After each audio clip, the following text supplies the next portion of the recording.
नीतीश चंद्र, आपसे असेसमेंट चाहिए महागठबंधन का। अब मैं रोज देखता हूं महागठबंधन के नेताओं से बात करते हैं, पर्सनली, फॉर्मली, इनफॉर्मली। क्या अंदाजा है उन लोगों का आज जो सीटों पर पोलिंग हुई है उनको लेकर?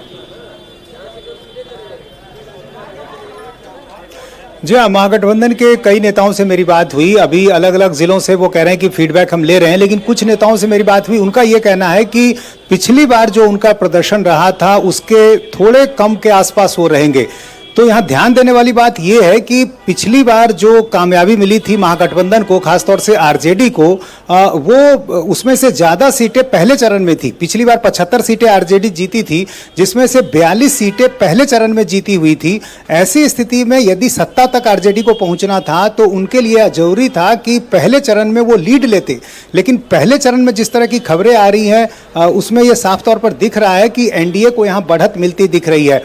दूसरी बात यह कि जेडीयू की जो जेडीयू के जो उम्मीदवार थे पहले चरण में 57 उम्मीदवार हैं। सबसे ज़्यादा एनडीए में जेडीयू के उम्मीदवार इस बार हैं।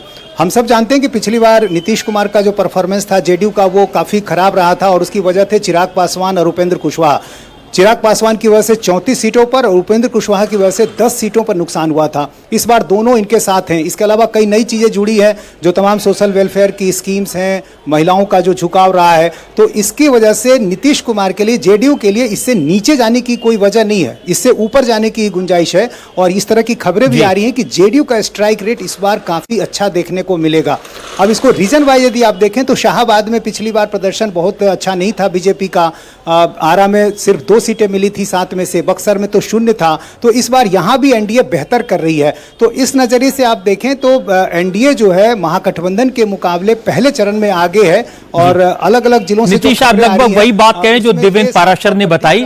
अगर आप दोनों की बात का असेसमेंट लें तो इस बात को की तस्दीक होती है कि जेडीयू और बीजेपी, एनडीए इन इलाकों में आज जहां पोलिंग हुई है काफी आ गया और उनमें यह उत्साह दिखाई भी दे रहा है। और महिलाओं की जो प्राचीन ने बात बताई, युवाओं की जो बात बताई, मैं आप सब लोग के नाम तो नहीं लूंगा, समय कम है, लेकिन आप सबने जो असेसमेंट दिया है उससे एक अंदाजा जरूर लग रहा है कि आज जिन 120 सीटों पर पोलिंग हुई उन सीटों पर किस तरफ हवा है, क्या रुख है वोटर्स का। बहुत बहुत शुक्रिया आपका।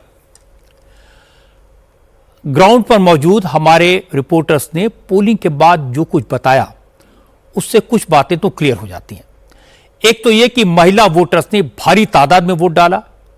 मोटे तौर पर महिलाओं का सपोर्ट मोदी और नीतीश के साथ नजर आया। यादव और मुसलमान वोटर आरजेडी के साथ हैं और वो इस बात को छुपाते भी नहीं।